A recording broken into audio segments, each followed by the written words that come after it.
Celtic world has more than its share of the supernatural, legends, and myth, which sometimes cross the line into reality.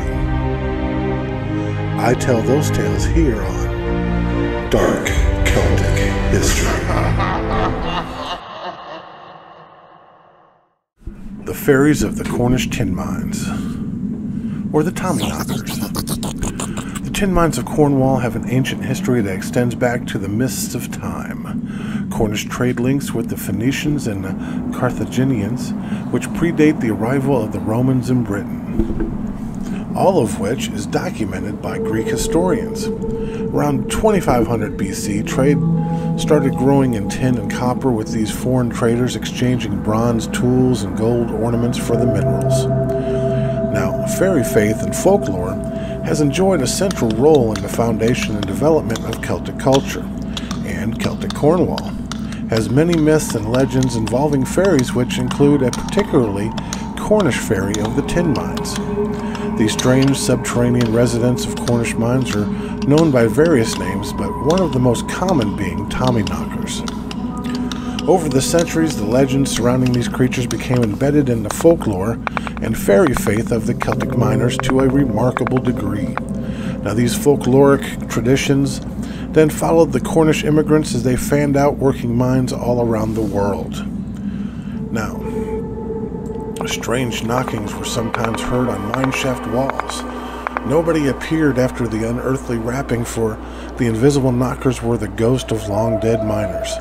The knockers were not dangerous, but helpful, their knocking growing louder when miners came near a rich vein of ore or were in danger.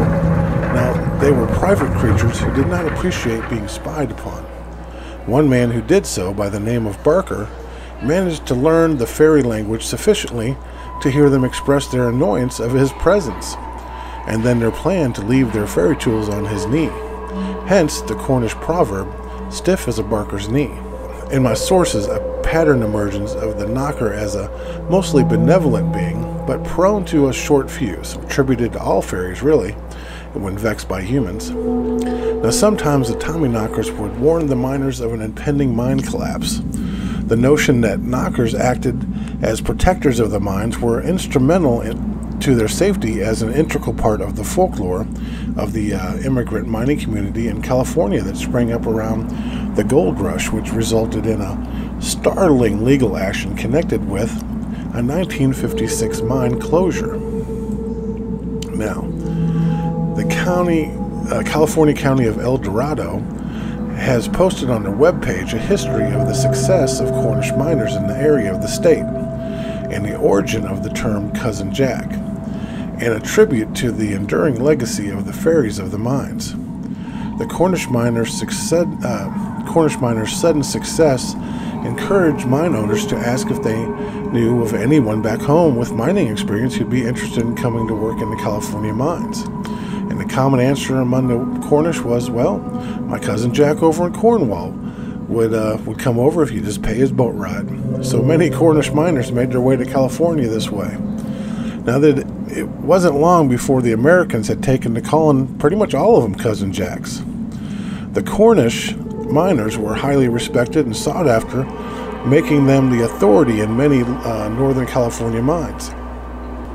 As they educated many on mining, they also inadvertently introduced the TommyKnockers to California.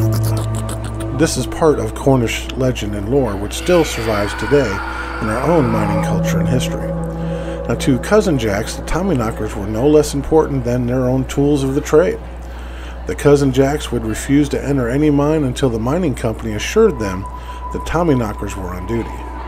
In time, mine owners gave way to the custom as simply as a matter of doing business with the Cornish. If someone's hammer was missing, well, it was the TommyKnockers. If a Cousin Jack got out just before the tunnel failed, well, you can bet it was the TommyKnockers. In 1956, California's mining industry came to a grinding halt.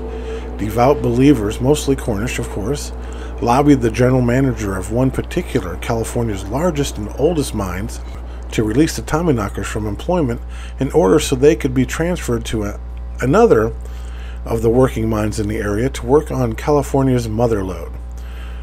And the mining company agreed. Wow.